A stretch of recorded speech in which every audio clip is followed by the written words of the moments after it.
E adesso la domanda è: come tu credi? Tu credi che Lui veramente farà? Però attenzione, non è sempre come facciamo tutto nella nostra testa, nel senso del processo. Ma se Lui ha detto che farà, Lui farà. Saranno come pilastri di giustizia per mostrare la sua gloria al mondo. Posizionati al di sopra. Ricostruiranno le antiche rovine. Rialzeranno i luoghi desolati del passato. Restaureranno le città devastate. I luoghi abbandonati da generazioni. Le nazioni per eredità. Le estremità della terra in possesso. Empower 2026. Potenziati per agire con autorità spirituale. Sono un po' nervosa oggi, ragazzi, un po' agitata, forse perché non c'è il mio amore per essere qui a incoraggiarmi, ma ho una chiesa, abbiamo lo Spirito Santo, amen. E io vorrei condividere con voi una parola e preghiamo ancora una volta. Chiudete i vostri occhi. Signore, grazie, grazie per la libertà che abbiamo in te, grazie Spirito Santo perché tu sei qui. E ti chiediamo, Spirito Santo, che possiamo essere sensibili, vogliamo essere sensibili, Spirito Santo, alla tua voce, alla tua guida. Apri le nostre orecchie, Signore, apriamo il nostro cuore per ricevere la tua parola, per essere trasformati, per avere la nostra mentalità cambiata, Signore. È questo che desideriamo, Signore. La tua parola è potenza, Signore, per salvezza, per cambiamento. E stamattina ci sottomettiamo a te, Signore. Dichiariamo che questa parola porterà frutti nella nostra vita, nel nostro cuore, Signore, e aumenterà la nostra fede. Nel nome di Gesù. Amen. Amen. Allora, la presenza del Signore è fantastica in questo luogo. Io da quando sono arrivata, da quando sono uscita di casa, mentre ero in macchina con le ragazze, ho chiesto a Duda di raccontarmi un po' come è stato ieri con la Ius, con i giovani. E lei ha iniziato a raccontarmi un po' cosa Elena aveva condiviso e un po' di testimonianze. Lì ho iniziato già a piangere perché il Signore è così meraviglioso. E tante cose che Duda mi raccontava che è stato condiviso ieri c'entra anche con la predica di oggi. E ho detto, Signore, tu sei fantastico perché tu stai parlando alla tua chiesa e il Signore ci chiama ad aumentare la nostra fede in questo tempo. Ragazzi, noi siamo in un anno di potenziare la nostra autorità. Però questa autorità che il Signore ci ha dato, che la parola dice che il Signore ci ha dato, come facciamo a svilupparla, a potenziarla? È nella pratica, non è solo nel pensare. E quindi stiamo imparando a dichiarare la verità del Signore, a dichiarare le cose per vedere queste cose essere portate a compimento, di cambiare il nostro modo di parlare, di capire che tutto quello che esce dalla nostra bocca prende anche forma. Perché il Signore ha fatto questo. Quando ha creato il mondo, Lui ha detto, abbia luce. La parola dice che luce si è fatta. Quindi tutto attraverso la parola. Quando diciamo una parola brutta a qualcuno, una parola di scoraggiamento, cosa viene in quella persona?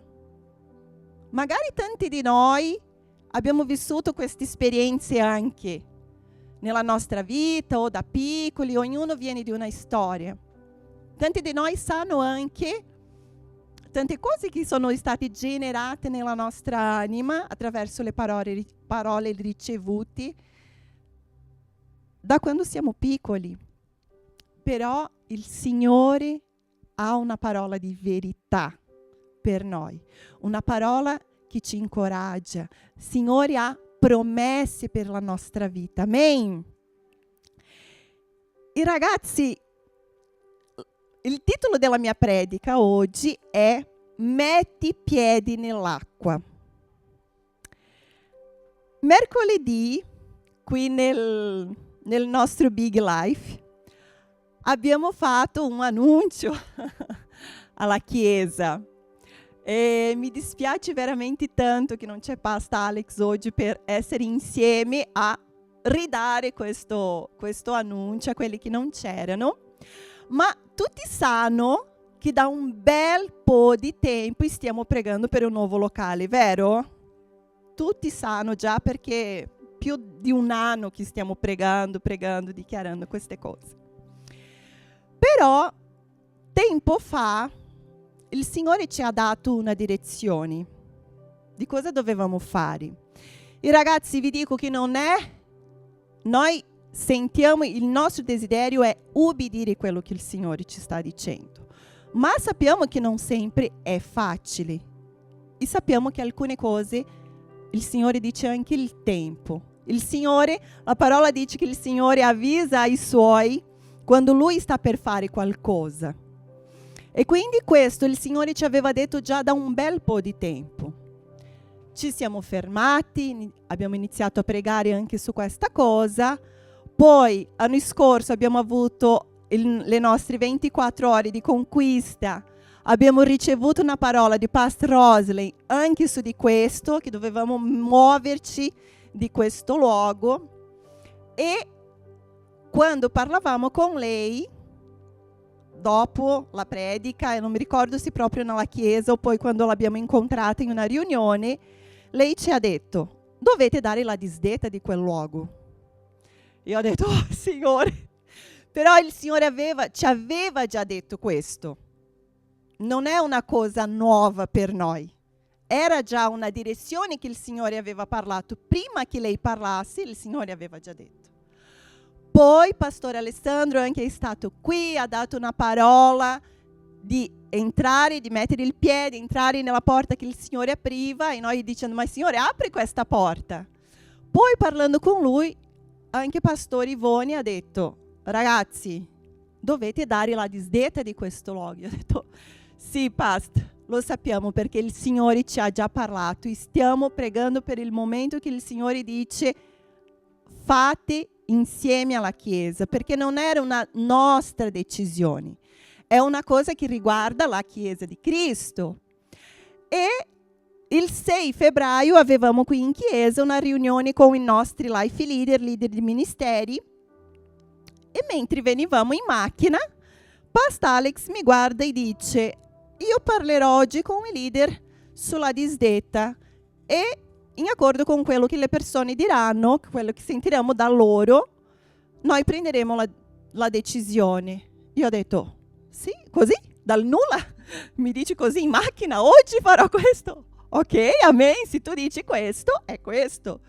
Siamo arrivati, abbiamo fatto la nostra riunione, quando lui ha condiviso questo con i nostri life leader, con i leader di ministeri, tutti hanno detto: è questo, dobbiamo fare questo. I ragazzi, io confesso che mi è venuto come dice, un freddo nella pancia, non lo so. E quando siamo usciti, Pastor Alex ha detto: lunedì tu invia una mail con questa disdetta. Io ero perché io volevo fare questo, perché io sapevo che il Signore aveva detto questo, ma io sapevo anche che non era una cosa facile, perché chissà quanto è difficile tu mettere il piede nell'acqua quando tu non vedi nulla. Qualcuno è già stato sfidato a questo?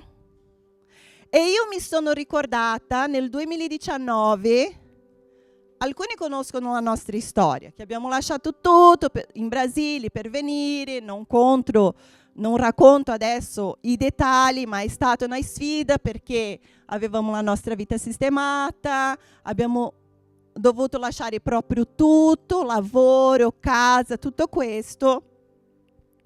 E io particolarmente ho vissuto un processo anche nel mio lavoro, perché in quel 2018 la mia conversazione con lo Spirito Santo era: Signore, quando tu farai questo, io faccio questo passo. Signore, quando Pastor Alex avrà la cittadinanza, io chiederò la mia dimissioni. Signore, quando Pastor Alex avrà i documenti in mano, io compro i biglietti. E un giorno il Signore mi ha svegliato la mattina e ha detto: figlia mia, tu non hai capito niente. Sono io che dico le regole qua. E tu inizia a mettere in pratica il dono della fede. I ragazzi, avere fede è bellissimo, ma dare i passi quando tu non vedi nulla, in questo consiste quello che il Signore riversa di noi come dono della fede. E questo mi ha stravolto perché? Perché io sono stata sempre una che ha pianificato tutto pianificato nella mia vita, l'economia, le cose, tutto. Io lavoravo in banca, ragazzi, quindi io non potevo perdere una scadenza perché lavoravo con soldi. Quindi era sempre tutto molto preciso, molto. E il Signore ha detto: via tutto questo.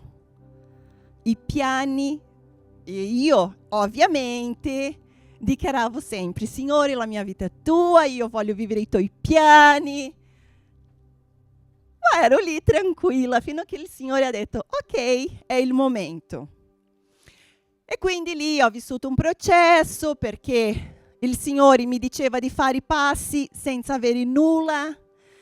Io ho dato il passo, ho comprato i biglietti per l'anno prossimo che io non sapevo la data. Il Signore ha detto qual era la data.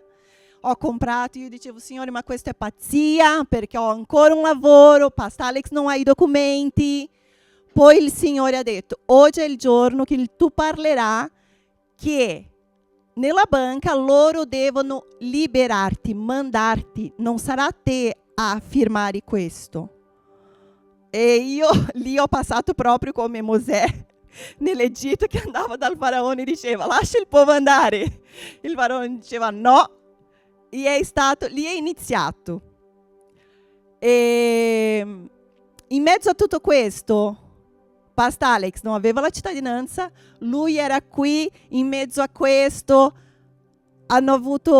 si sono dimenticati di chiedere autorizzazione per i documenti, un sacco di cose, e quindi vedevamo che le cose erano ancora più difficili. Io dicevo: Signore, ma io ho fatto questo che tu mi hai detto, come mai che adesso non c'è questo? E lui diceva sempre: fidati di me, niente. Dopo 6 mesi, quando non avevamo più casa, non avevamo più nulla, Pastor Alex con le bambine erano andati dove dovevamo prendere l'aereo, io ero ancora rimasta senza casa, solo con una valigia nella nostra città, nel mio lavoro, perché loro continuavano a dire di no. E tutti che mi dicevano: no, ma dai, vai, firma la tua dimissione, fai questo, fai quell'altro, ma tu non farai nulla. Io ho detto: ma cosa io posso fare se il Signore mi ha detto che per fare così? Io continuo ad aspettare. E tutti i miei colleghi arrivavano e dicevano: ma qual è il piano B? E io dicevo: non c'è un piano B, il Signore ha detto che farà e Lui lo farà. Per riassumere, mi hanno liberato una settimana, 10 giorni prima dei nostri biglietti di aereo. E in questi 10 giorni c'era un sacco di burocrazie per fare, ma è stato proprio come il Signore mi aveva detto. Però Lui non mi aveva detto i tempi, quanto io dovevo aspettare, tutta l'ansia che ho sofferto di essere lì, e tutti che mi chiedevano: tu non farai nulla? Io dicevo: no, il Signore ha detto, il Signore farà. Sì, ragazzi, io dicevo questo per convincere anche a me, perché non era facile questo. Insomma, il giorno che sono stata liberata, sono stati 3 giorni prima di venire in Italia. E quando sono entrata nell'autobus che mi portava alla città dove era già pasta Alex con 5 valigie, 2 bambini, perché venivamo, il Signore mi ha fatto leggere proprio questo testo mentre io uscivo dalla nostra città, che è il testo di Giosuè, capitolo 1,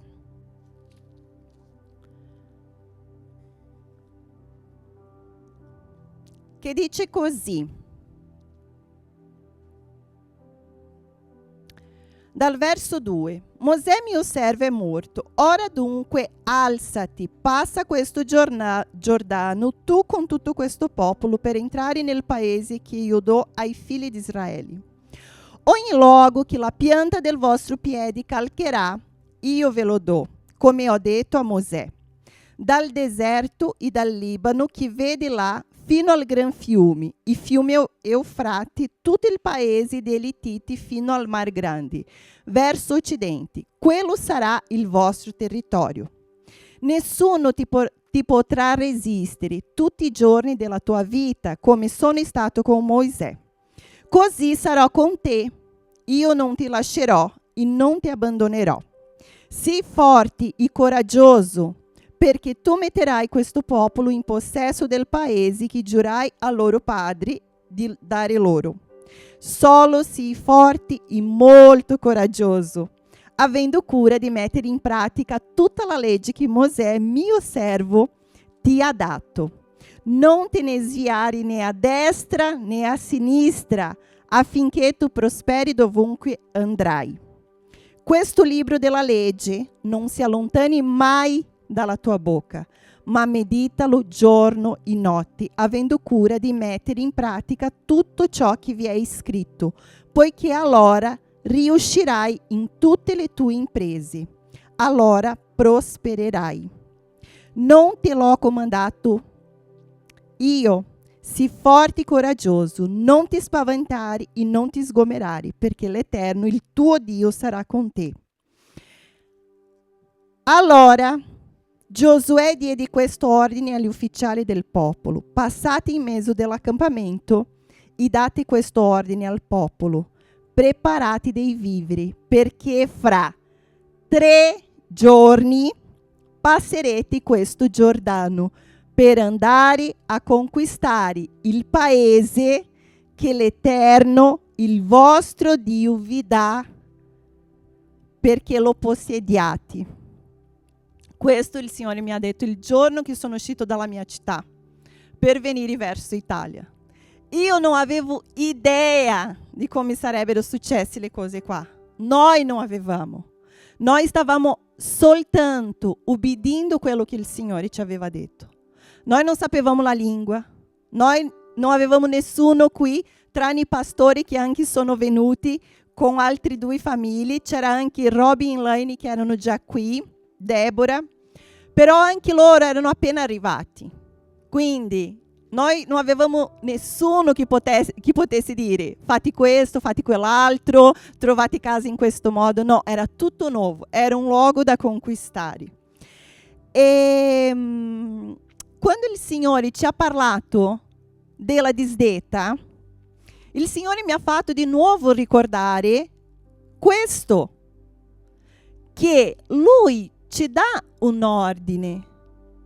Lui ti dice: tra 3 giorni attraverserete il Giordano, il fiume, per entrare nella terra che vi ho promesso. Però ragazzi, cosa è successo? C'era un fiume davanti, quindi c'era un ostacolo. E quando il Signore ci dà una parola, cosa si vede prima? Quello che ci impedisce, vero? A volte non sono neanche le circostanze. A volte guardiamo noi stessi e diciamo: ma non è possibile questo, non riuscirò a fare questo. Però è arrivato il momento che il Signore ha detto: dovete fare questo. e dovete guidare questo popolo a prendere possesso di questa terra. Qual è la nostra terra promessa? È Bergamo. E ragazzi, il Signore ci sta chiamando a un nuovo tempo, non è da oggi. Non è iniziato questa settimana, non è iniziato questo mese. È già da un po' di tempo che il Signore ci sta preparando. Quindi come Ruth ha portato oggi il popolo nel deserto, era bisogno che loro fossero lì per 40 anni? No? 40 giorni sarebbe il tempo di preparazione. Quindi quando il Signore ci porta al deserto, è un tempo di preparazione, non di dimora, non di abitazione. Se tu sei da troppo tempo in un deserto, fai attenzione. Perché a volte siamo sempre non sono nel deserto, sono nel deserto. Mamma mia, ma da 20 anni che sei nel deserto? Forse il Signore ci ha dato la direzione di qual è il passo e tu non hai avuto coraggio di uscire di questo deserto. Perché il Signore non ci fa rimanere nel deserto per sempre. Gesù è stato portato al deserto per cosa? Per essere preparato, ma lui non è rimasto nel deserto. Lui è uscito dal deserto per cosa? Per iniziare il suo ministero. Quindi il deserto c'è un scopo preciso. E quando usciamo da questo deserto, dobbiamo avere una visione di quello che il Signore ci sta chiamando a fare. I ragazzi dobbiamo essere obbedienti. Perché il popolo è rimasto 40 anni? Perché è stato ribelle al Signore. Aveva il cuore indurito, il Signore dava una direzione, loro non erano mai arresi e sono dovuti stare lì per così tanto tempo. Poi nel capitolo 3,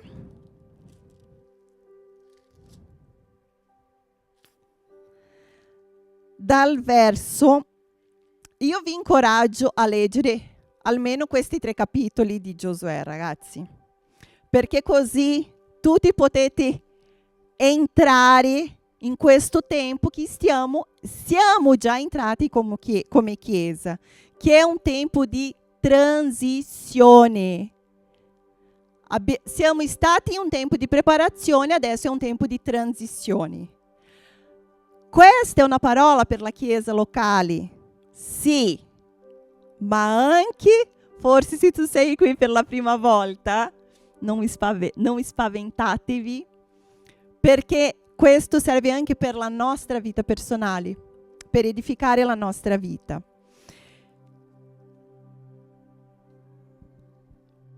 Infine,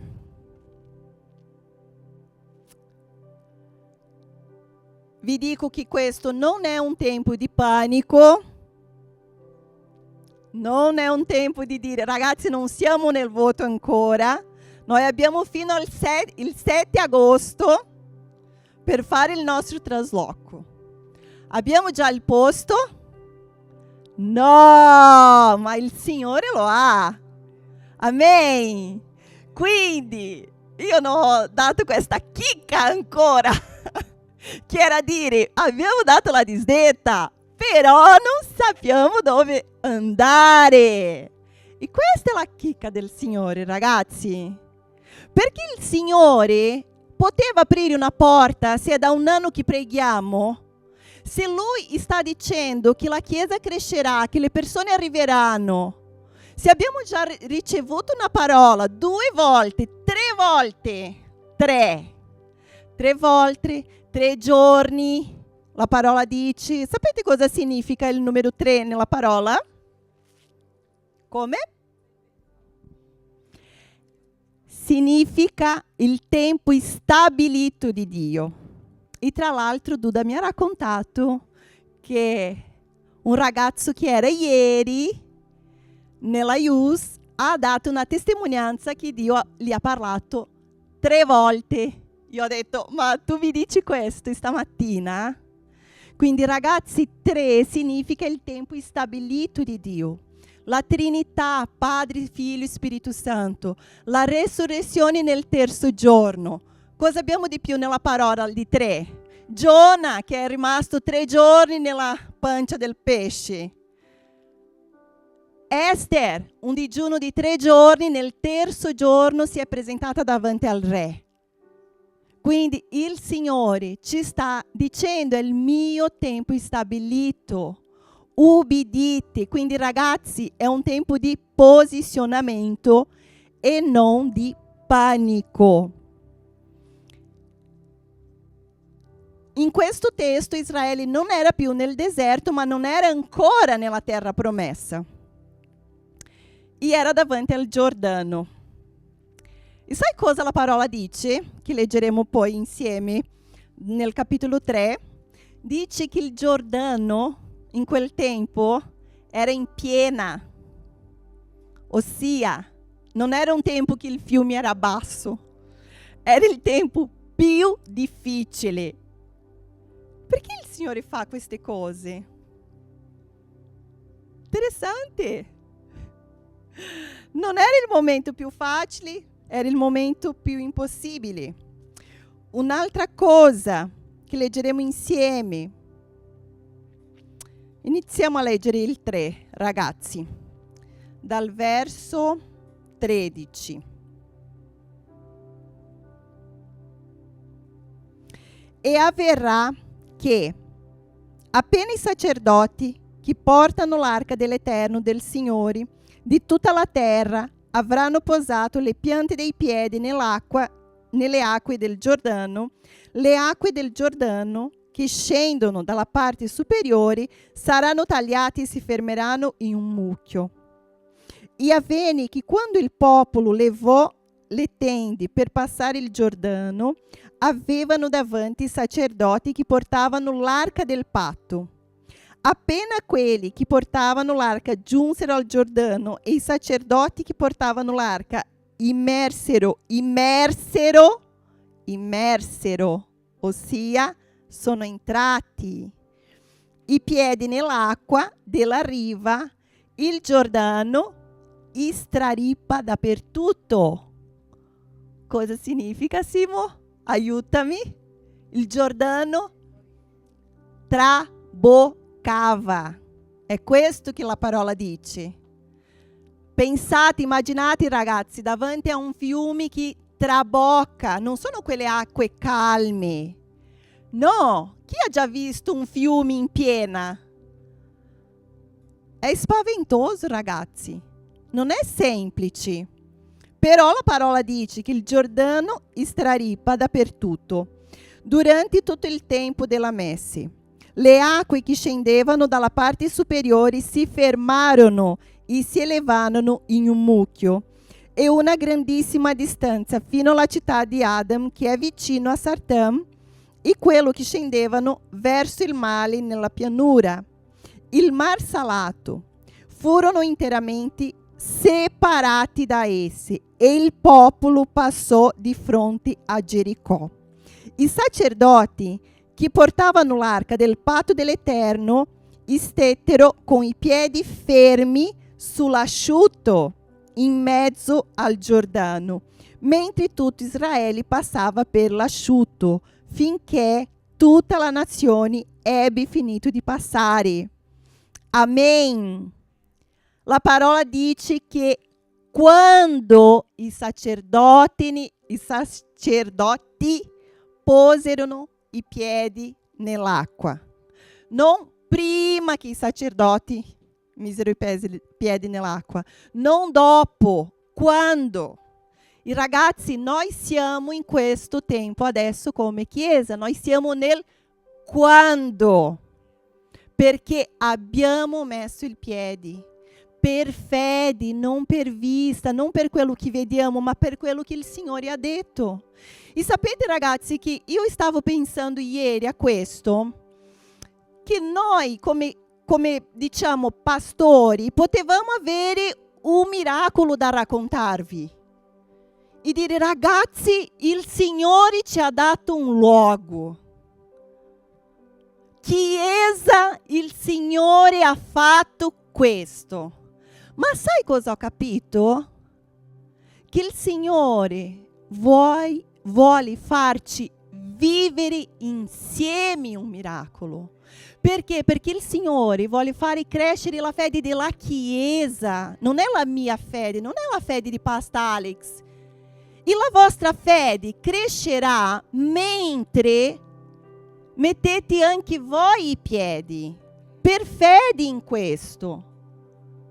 Noi siamo in questo tempo come Chiesa, ma quante volte abbiamo un fiume in piena anche nella nostra vita? Sì o no?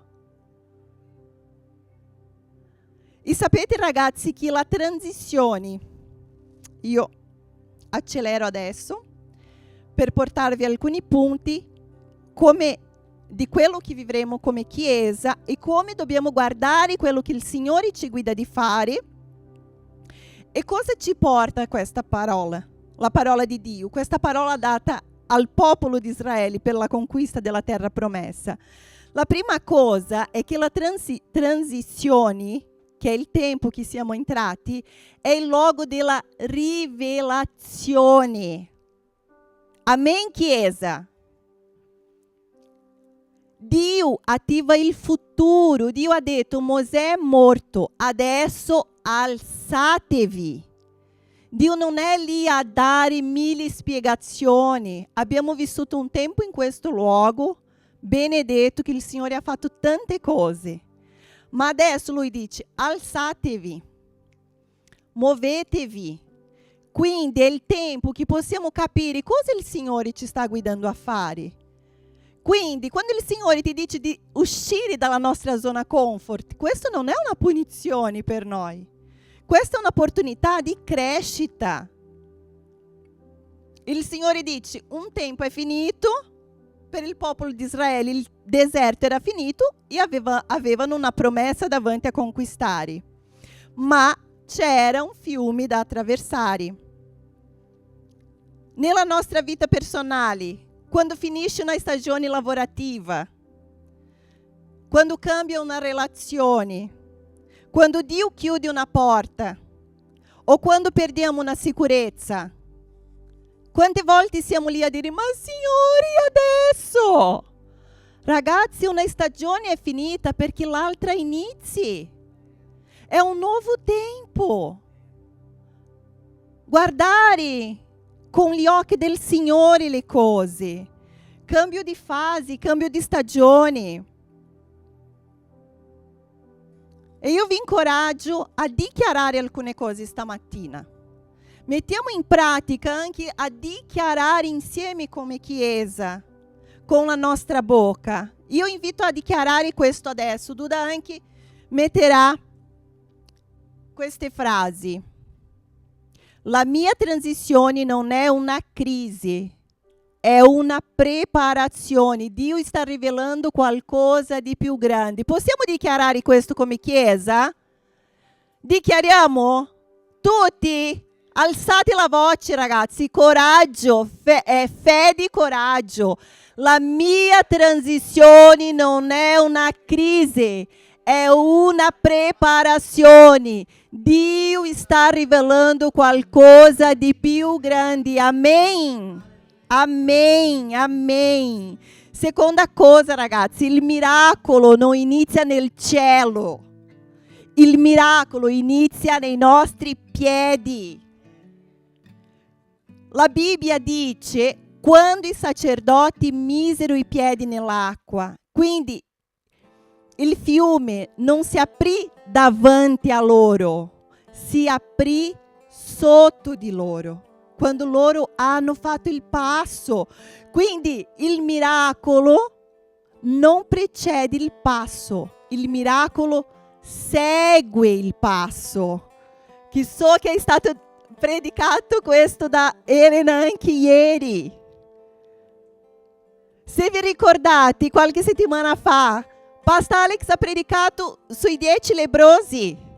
Qual era stata la parola che Dio aveva dato? Gesù aveva detto a quei leprosi: andate a presentarvi al sacerdote. Loro non erano guariti ancora. E la parola dice che mentre andavano il miracolo era successo. Il Signore dà una parola, però noi dobbiamo credere che Lui farà. Noi non dobbiamo aspettare di vedere tutto pronto, tutto come abbiamo pianificato noi, perché sennò che fede è questa? La vera fede non dice fammi vedere poi crederò, ma dice parla e io mi muovo. Non è facile, io so che non è facile, ma è così. Se Dio parla, noi ci muoviamo, Chiesa. Se Dio parla, noi ci muoviamo. Se Dio promette, noi camminiamo. E se Dio guida, noi attraversiamo. È questo. Il Giordano in piena, ma non è più grande della promessa. Abbiamo letto nel verso 15 che il Giordano straripava. Una parola nuova che ho imparato in italiano. Quindi non era il momento strategico, era il momento più rischioso. Ma Dio non li ha fatti attraversare nel momento più facile. Perché? Perché quando Dio cambia stagioni, lo fa per rivelare la sua gloria. È per questo che sono nel momento più difficile, impossibile. Sì, è facile, ragazzi, quando riconosciamo che la gloria è di Dio. A volte possiamo anche dire, ma questo non segna la nostra vita. Sono le nostre esperienze di passo di fede, che poi forma anche la nostra storia. Non è quello che sentiamo parlare dagli altri. Ragazzi, quello che leggiamo nella Bibbia, possiamo vivere oggi nella nostra vita. Possiamo vedere guarigioni oggi nella nostra vita. Possiamo attraversare un fiume in piena oggi. Non è nel passato, è per oggi. Però tante volte non sperimentiamo perché non abbiamo coraggio. Siamo lì a ragionare troppo. E ragazzi, io vi dico, io sono molto razionale. Io non sono quella persona super emotiva. No, io ragiono tutto, tutti i dettagli, qualsiasi cosa nella mia testa inizia.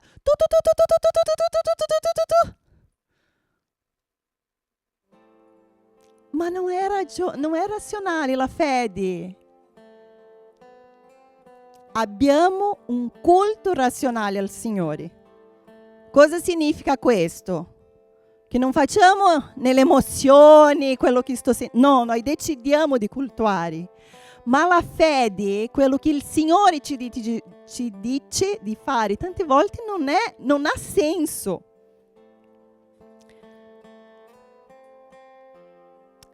E quindi Dio ama manifestarsi nel momento in cui sembra impossibile. Abramo aveva 100 anni, Sara 90, conosciamo la storia. Eppure la Bibbia dice che sperando contro speranza, credete. Quindi, come ho detto, la nostra mente non può comprendere, ma la fede non nasce dalla comprensione, nasce dalla fiducia che abbiamo nel Signore. È da questo. Dio non aspetta che le condizioni siano ideali, Dio si glorifica quando le condizioni sono impossibili.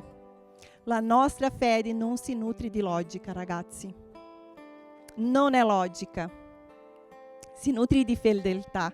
Io dico che neanche la matematica del regno di Dio non è logica, perché 1 più 1 non sempre fa 2.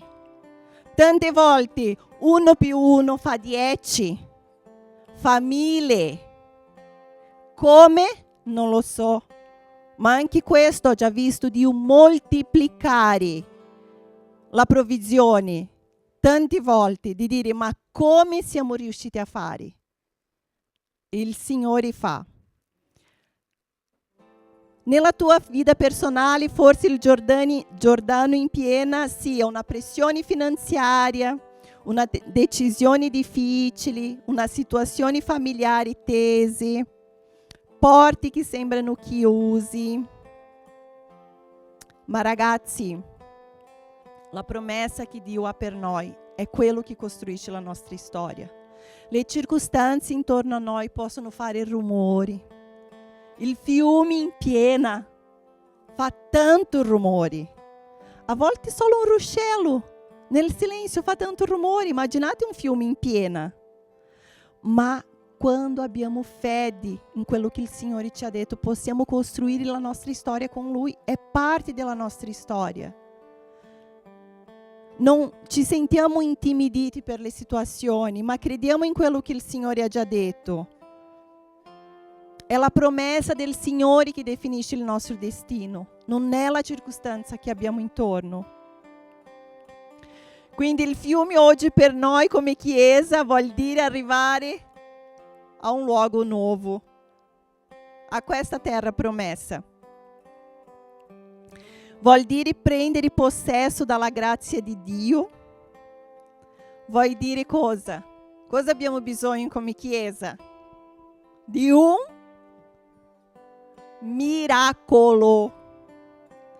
Un miracolo economico, un miracolo di qualcuno che abbia voglia di affittare a un'associazione, perché non so quanti sanno la difficoltà che abbiamo per il fatto di essere Chiesa.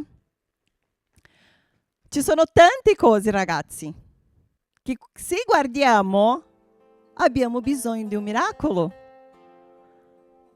A chi noi serviamo? Perché siamo qui ogni domenica? Perché crediamo in un Dio di miracolo, sì o no? E è questo che noi vedremo. Quindi il miracolo, per vivere, arrivare al miracolo, piedi nell'acqua, però andando verso la fine non si può mettere i piedi nell'acqua in qualsiasi modo. Cosa la parola dice in Giosuè 3? Le persone che mettevano i piedi nell'acqua, chi sono stati? I sacerdoti. Non erano persone comuni, erano i sacerdoti. Però, se vi ricordate, cosa dice la Bibbia su di noi? Noi siamo sacerdoti, noi siamo un regno di sacerdoti. E cosa i sacerdoti portavano? La presenza di Dio. Quindi la parola dice in Giosuè che i sacerdoti hanno messo il piede nell'acqua portando l'arca del Signore, portando la presenza di Dio. Quindi tu non puoi mettere il piede nell'acqua senza avere la convinzione che il Signore è con te. Noi non abbiamo messo il piede nell'acqua senza avere convinzione che il Signore ci aveva detto questo. Non è stata una decisione emotiva, impulsiva. Chissà che nome volete dare o pensare. Abbiamo ubbidito una parola e crediamo in quello che il Signore farà, perché Lui ha detto che è insieme. Quindi non possiamo entrare nel fiume senza portare la presenza del Signore nel nostro cuore, perché non funziona. Ma quando noi sappiamo chi siamo, noi sappiamo anche la presenza che portiamo, vero? E tu ci credi un sacerdote? Tu conosci la tua identità nel Signore? La tua autorità è anno di autorità? Come conosceremo la nostra autorità? Mettendo in pratica quello che il Signore ci ha dato.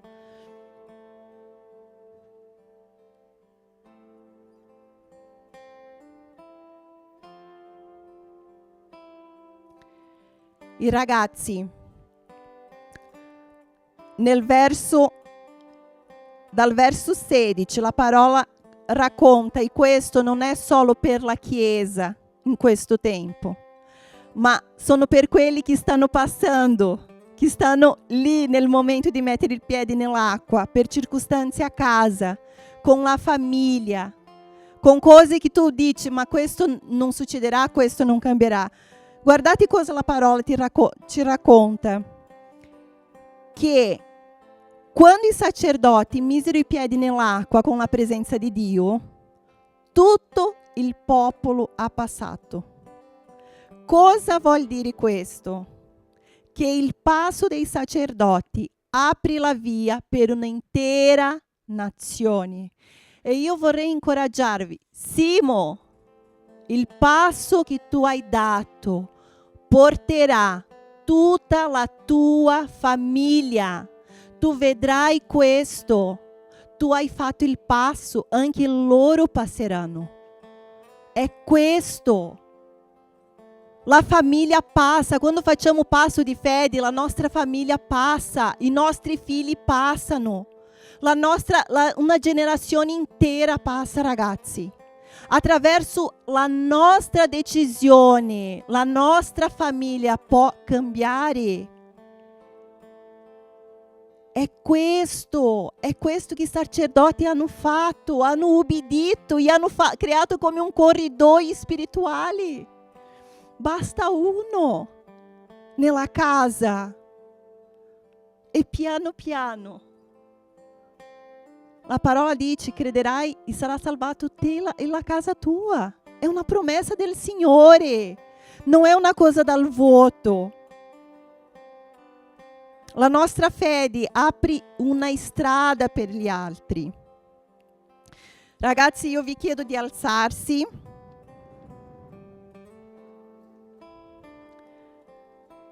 E adesso insieme come Chiesa ci muoveremo un po'. Quelli che hanno un po' di sonno si sveglieranno nel nome di Gesù. E se sei disposto a essere un sacerdote che mette i piedi nell'acqua, alza la tua mano oggi. Se tu sei disposto a essere un sacerdote che mette i piedi nell'acqua, dichiariamo insieme questo, ragazzi. Io non resto sulla riva. Io non torno indietro. Io entro per primo. E altri passeranno grazie alla mia fede. Dichiara: chi passerà grazie alla tua fede? Mattia passerà grazie alla mia fede. Dichiara, Simo. Dichiara con la tua bocca. Vai, Simo. Mattia passerà grazie alla mia fede. Amen. Amen. Chi tu credi che passerà? Chi tu vuoi vedere della tua famiglia che non è passato ancora? Dichiara questo, ragazzi. Il Signore è fedele, il Signore è potente per portare a compimento, ragazzi. Non sarà nella nostra forza, è attraverso lo Spirito. Amen. Ragazzi, quando Abramo, nel capitolo 13 di Genesi, era già uscito, aveva già litigato con Lot. In un certo punto il Signore ha detto a Abramo: Abramo, alza gli occhi dal luogo dove sei. Alzate gli occhi, ragazzi, da dove tu sei adesso, quello che tu vedi come impossibile, come difficile. Il Signore non ha detto: Abramo, alza i tuoi occhi quando sarai arrivato, quando avrai conquistato, quando sarà nella terra. Abramo, alza i tuoi occhi quando avrai il tuo figlio, che ancora lui non immaginava quanto tempo servirebbe ancora. ma da luogo dove sei. Quindi non dobbiamo aspettare il compimento per vedere. Dobbiamo vedere per entrare in questo compimento, allargare la nostra visione, allargare la nostra fede, allargare la nostra aspettativa, Chiesa. Perché la misura della visione determina il nostro territorio. Amen? Se noi continuiamo a guardare il piccolo, cosa succederà? Se continuiamo a guardare le difficoltà, cosa succederà? Non andiamo avanti. Se guardiamo fuori, le cose che sentiamo ci scoraggiano, ma noi dobbiamo guardare quello che il Signore sta dicendo. Ragazzi, mettiamo i piedi nell'acqua. Noi abbiamo messo il piede nell'acqua. E adesso è il tempo che noi vedremo il Signore fare i miracoli. Questo passo rappresenta la nostra fede, la nostra obbedienza, una nuova stagione per la Chiesa. Amen? Questa settimana io sono stata con Pastore Delia di Brescia. Lei mi ha raccontato una cosa quando ho condiviso che avevamo dato la disdetta. Prima lei mi guarda con spanto. Siete coraggiosi! Poi mi ha raccontato la storia. E ieri siamo stati con Pastore Rosely insieme ai pastori della Lombardia. E quando abbiamo detto anche questo, lei ha raccontato la stessa storia che Pastore Delia mi aveva raccontato nella settimana. La stessa. Che la chiesa di Napoli era da 12 anni che cercavano un luogo. 12 ragazzi! Lei ha detto, da 12 anni io andavo di là e sentivo sempre la stessa cosa. Abbiamo bisogno di un luogo più grande. Nanana. Un giorno Pastor Rosalind arriva da loro e dice, datti questa disdetta ragazzi. Fatti questa disdetta. E loro per ubbidienza hanno fatto la disdetta. Riassunto della storia, hanno trovato un luogo più grande, metà prezzo e pronto, con palco, con sedie, con tutto. Abbiamo dato il passo. Cosa crediamo che il Signore può fare? Come immaginiamo questo nuovo luogo? Tra l'altro ho condiviso anche con Carol questa settimana. Io devo scrivere quello che io immagino. Perché cosa il Signore dice? Io ho condiviso anche martedì nella nostra riunione di preghiera. Quando il centurione è arrivato da Gesù per chiedere che lui guarisce il suo servo. Ragazzi, un centurione non era neanche un credente in quel tempo. Era un gentile. Ma lui ha detto al Signore, io sono un uomo di autorità e sottomesso a autorità. E io so che basta una tua parola e il mio servo sarà guarito.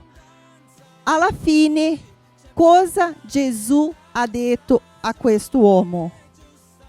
Vai e è stato fatto come hai creduto te. Il Signore non ha detto, vai che il tuo servo è già guarito. Ok, no, lui ha detto, in Israele, perché si riferiva al suo popolo, non ho mai trovato una fede come questa, da un gentile. E alla fine ha detto, più o meno come ha detto ai leprosi, vai e come hai creduto tu, così ho fatto. Forse lui poteva nella strada avere un scompenso e dire no, ma forse sarà. Forse non avrebbe visto il servo guarito. Ma il Signore ha detto come hai creduto tu. Cosa tu devi credere oggi. Non so come chiesa, non so per il nostro nuovo locale. Cosa tu stai chiedendo al Signore? Una nuova casa, un nuovo lavoro, provvisione economica, la guarigione, la conversione del tuo figlio, del tuo marito, della tua moglie. A resa, cosa tu stai chiedendo al Signore? E adesso la domanda è: come tu credi? Tu credi che Lui veramente farà? Però attenzione, non è sempre come facciamo tutto nella nostra testa, nel senso del processo. Ma se Lui ha detto che farà, Lui farà. Amen. Amen. Alziamo le mani, ringraziamo il Signore per questa mattina. Signore, nel nome di Gesù, noi vogliamo ringraziarti, papà, ringraziarti per questa parola, Signore, ringraziarti per la tua direzione, Signore, ringraziarti perché tu sei insieme a noi, perché tu ci guida, perché tu ama la tua Chiesa, Signore. E noi dichiariamo che noi non restiamo fermi, Signore, ma noi seguiamo la tua direzione. Noi non torniamo indietro, Signore, ma noi dichiariamo che vedremo il compimento della tua promessa, Signore. Papà, nel nome potente di Gesù, Signore, come tu hai guidato il popolo di Israele, Signore, come tu hai guidato Giosuè a attraversare quello fiume, Signore. Oggi siamo qui, insieme a te, insieme alla tua presenza, Signore, per fare questo passo, Signore, per vedere quello che tu farai, come tu separerai le acque dopo che abbiamo messo i piedi, Signore. Noi guardiamo già questo nuovo luogo, Signore. Noi guardiamo già, Signore, la conquista di Bergamo, Signore, con un locale più spazioso per ricevere le persone che tu manderai, Signore. Papà, noi sappiamo che questo non c'entra con numeri, Signore, ma questo c'entra con vite, con animi salvati, Signore, con vite trasformate, Signore, con famiglie restaurate, Signore. È questo che tu ci hai chiamato in questa terra, Signore. Non perché facciamo una vita comoda, Signore, ma perché possiamo proclamare la tua parola, Signore. E vedere i miracoli, Signore, dichiarare la tua salvezza e vedere le persone che arrivano, Signore, salvati da te, Signore. Nel nome potente di Gesù. Grazie, Signore. Grazie perché tu ci fai uscire proprio dalla zona comfort, Signore, perché possiamo glorificare il tuo nome. Signore, nel nome di Gesù io prego per ognuno che è qui oggi, Signore, che ha il suo Giordano particolare, Signore, che ha davanti a sé una sfida, Signore, che ha per sé una parola, Signore, ma non ha dato ancora il passo, Signore, non ha avuto ancora il coraggio, Signore. Io dichiaro ogni paura, Signore, che vada via nel nome potente di Gesù. Io dichiaro sulla tua Chiesa, Signore, un spirito audace che vai avanti, Signore, che non guarda le circostanze, ma guarda il Dio della promessa, guarda il Dio che ha dato la parola.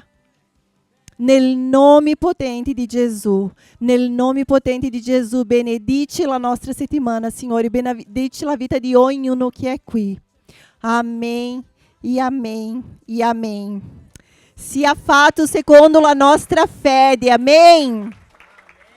Una ultima testimonianza che ho sentito ieri, che abbiamo sentito ieri da Pastore Rodrigo, che è della chiesa di Busto Arsizio. Loro hanno una chiesa con spazio per 140 persone più o meno, e loro hanno deciso di fare 2 gospel. Già dalla prima settimana, ragazzi. C'erano 140 al mattino più 90 al pomeriggio. Ossia, il Signore aspetta che facciamo i passi perché Lui faccia quello che Lui ha come progetto di fare. Una ultima cosa che io vi chiedo di fare, profeticamente, tutti. Io so che sarà un po' difficoltoso, ma è proprio per vedere, ragazzi, che è arrivato il tempo. Fate un passo in avanti. Dove tu sei? Un po' difficoltoso, vero? Non riusciamo ad avere spazio per muoverci. È questo, ragazzi. Profeticamente facciamo un passo avanti, perché il nostro Dio vuole veramente manifestarsi in nostro mezzo. Amém? Dio vi benedica, buona settimana. La tua